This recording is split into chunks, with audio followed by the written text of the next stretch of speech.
یک صاحب از فلانی رقاصه هست، او فلانی رقاصه هست. رقاصه ها نماینده کی هستن؟ کلش نماینده شیطان است. پس هتل تو هتل شیطان شد، کار تو کار شیطان شد. وقتی که خواندنا را چالان میکنیم صبح تا به شام، هر کسی که هر خواندن میشنوه بر از او هم گناه نوشته میشه و بر تو هم نوشته میشه و او خود مجبور است، تو مجبور ساختی که بشنوی. در روز قیامت میخیزه در محاکمه الهی، میگه الهی من رفتم در هتل فلانی نفر چی است؟ این نیست. الهی در اعمالنامه من نوشته است خواندن گلنار بیگم، خواندن گلزمان، خواندن اولمیر، خواندن فلانی فلانی. یا الهی من این میخواندنا رو در اعمالنامه من ملائکه نوشته کردن، لکن پروردگارا من نمیخواستم این میخواندنا رو بشنوم. این می هتلی خانه خراب صاحب اون کال در محاکمه الهی ایستاد است. ما که در هتلش دارم منم که نان بخورم، اینمی سه خواندنم صاحب مانده. خیلی من دیگه چطور میکنم؟ الهی تو خود ذات عادل هستی، امی گناهکای مرا در کلیزی پرتو. تو مجبورش نکردی؟ تو نمیتونستی که برش یک کست اسلامی رو یا الهی اگر این میمان من میشنیدم، یا الهی اگر این یک کست قرآن میمان من خبر نان خوردن آمدم، نان ما میخوردم قرآنم میشنیدم، نانم میخوردم سیدی یک اسلامی رو میشنیدم درباره نماز گپ میداد. باز که عمل کرده نکنم مسئولیت من. لکن اینا برادر عزیز بسیاری کسا هستن که گناههایشان در روز قیامت گناههای دیگرها خروار در کلی عظیم افتاد. چرا؟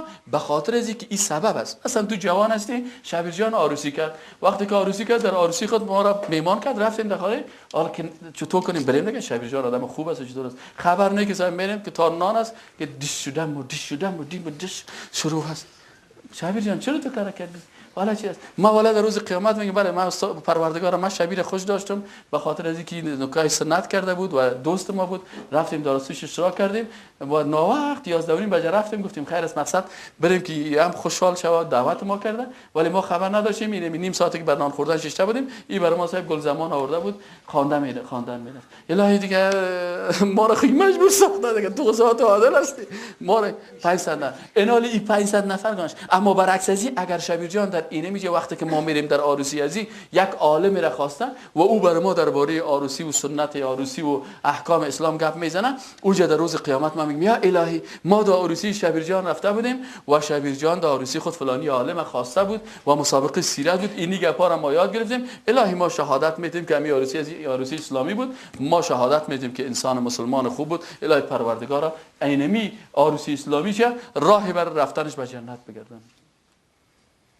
پس برادر که دریور هستی خودت پیش خود فیصله بکن. کدام دریور نماینده رحمان است؟ میگه برادر یک دریور همراه شیشیم، گفت برادر استاد ما میخوایم که نماینده رحمان و دعوتگر و تواصوا بالحق و تواصوا بالصبر در تاکسی خود تطبیق بکنیم. خب چی کردی برادر جان؟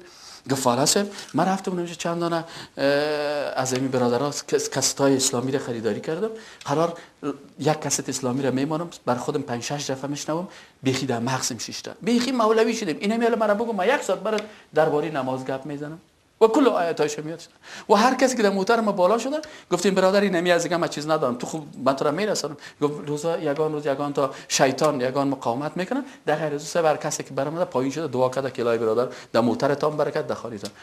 چرا گفتی میکاره میگین برادر درایور؟ گفت من میخوام که نماینده رحمان در موتر خود باشم، دعوتگر باشم و تواصوا بالحق و تواصوا بالصبر از طریق کسید در موتر خود تطبیق بکنم. گفتم خداوند برات اجر بده، خداوند به تنوزم اجر بده ان شاء الله تعالی.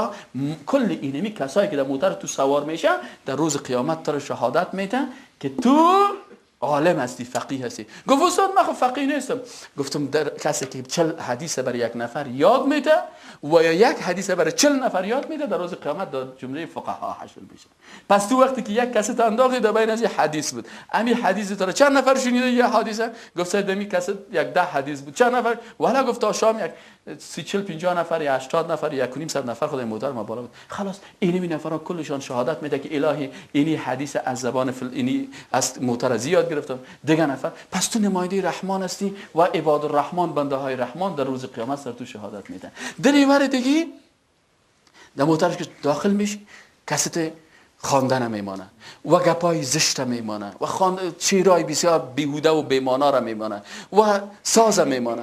این حال تا وقت کنجا میری اول ما که هستیم خب در دل خود میگیم آلگی دریور را بگیم بیادر میره گل کو یا میره زره پخش کو غال مغال میکنه آبروی ما میریزه پیش است. آخر تصمیم داره که در تاکسی ما یک 20 دفعه سبحان الله بگیم الحمدلله بگیم یا الهی خدا هدایتش کو، اگر هدایت نمیشه در روز قیامت به خدا هر ببینه که در روز قیامت 1,000,000 نفر در تاکسی از سوار شده کل شهادت میده که الهی سرم اینی خواندن شنیده، سرم اینی شنیده، سرم اینی رو شنیده. یک وقت سوال میکنه که فکر کو که 1,000,000 نفر در موتر تاکسی تو بالا شده و برای 1,000,000 نفر در طول عمرت باید برای 1,000,000 نفر تو خواندن شنوندی. و من یعمل مثقال ذره خیر یره و من یعمل مثقال ذره شر یره. یا یک سلمان است در سلمانی داخل میشی سرت تیار میکنی او برات خواندنا را چالان کرده او طرف هم عکسای خراب است او طرف هم عکسای خراب است. به خدا هر کسی که برادر سلمان وقتی که هر کسی بیای در دکان تو سیل کنه این عکسای نیمه سکس و نیمه برهنه را وقتی که اینا را سیل میکنه در روز قیامت سر تو گواهی میده که تو نماینده شیطان بودی. پس تو نماینده کی خدا میسازی؟ ما نماینده کی خدا بسازیم؟ نماینده رحمان بسازیم. الله جل جلاله بر ما و شما چی را اختیار کرده؟ گفته انی جاعل فی الارض خلیفه. ما میگردن در زمین خلیفه. ما و شما خلیفه های الله جل جلاله در روی زمین هستیم.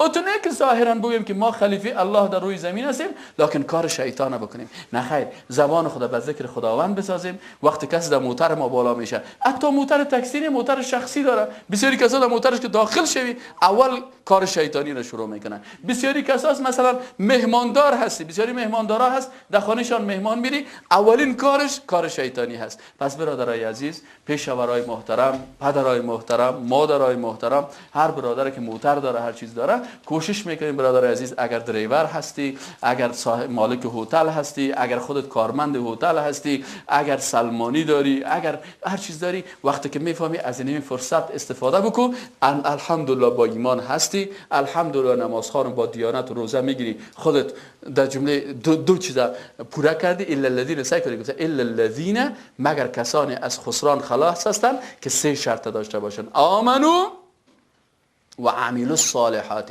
آمنو ایمان داری به الله و ملائکتی و کتبی، ایمان داری الحمدلله.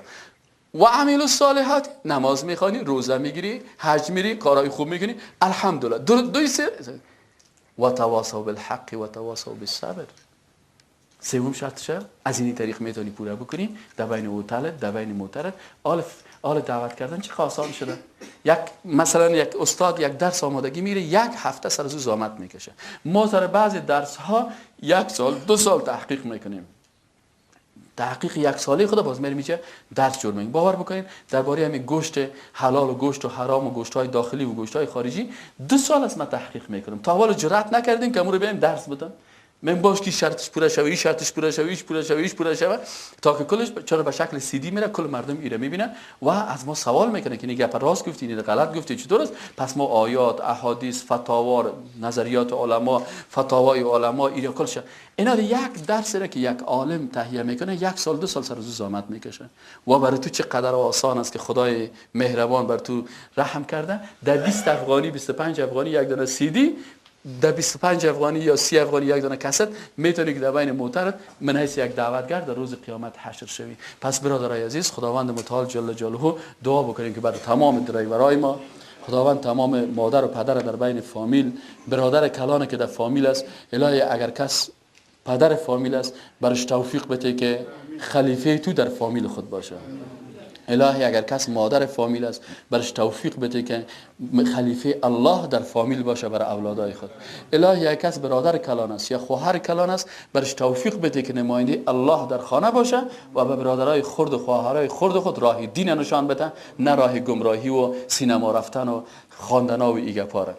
الهی پروردگارا اگر کسی کامپیوتر کار است او را نماینده خود بگردان که در بین کامپیوترش مجرده که چالان میشه با بسم الله الرحمن الرحیم چالان شود، نه با آمدن یک عکس ایندی. الهی برشان توفیق بده که امو کامپیوترش کامپیوتر دعوت باشه، مردم با تواصل. الهی برای برادرای ما که هتل دارن، برادرای ما که سلمان هستن، برادرای ما که دریور تاکسی هستن، برادرای ما که در موترهای شخصی کار میکنن، بر از اینا هم پروردگار توفیق نصیب بکو که اینا هم نماینده تو در همین موتر خود و در این جای کار خود باشه.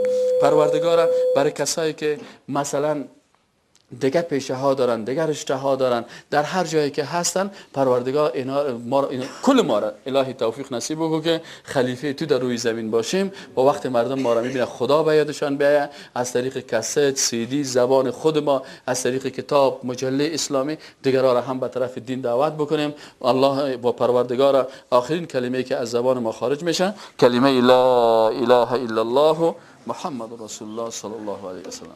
ای برادر ما در قسمت هتل خود گفتی کدام تصمیم چیزه؟ اما گپای تصمیم تا خودت بگو، هر قسم که خودت چیزه. ما در این پروانسه قندوز مرکز یک هتل داریم. کجا؟ پروانسه قندوز مرکز. خب. دونویا میخوایم که در هتل خود تاکسیدای رپارتیم اسلامی باشه. برادر تو پیامت به دیگه هتل ورا چی است؟ بعد بتیم داشت کردم. پیام ما با دیگر هتل هایی است که فهمی در هتل های خود سیدی های اسلامی پخش کنند، از گوشای حلال کار کنند، کاسیت های تایپی اسلامی بانند.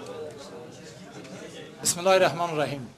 ما خودم دریور هستم و الحمدلله 7-8 ماه میشه از وقتی که مشرف شدیم به این مسجد و به این دوستای ما، دوستای اسلامی ما خودم همیشه کاستای اسلامی را پخش کردیم و پخش میکنم. ماشاءالله. و انشالله کوشش میکنم که دیگه برادرام همین کارا بکنن. الحمدلله. جزاک الله. یعنی پیامت بر دیگه دریورا چی است برادر؟ پیام بر دیگه دریورا و دکاندارا و کل همین مردم امت اسلام از این عکسای مختزل، خواندنای مختزل باید هیچ اصلا استفاده نکنن. برای از اینکه مردم ما از دین غیر میشن، با همین کارهایی که میکنن از نماز یا پس میمانن، از کارهای اسلامی خود پس میمانن، تا به سنتای رسول مقبول پای نمیبرن.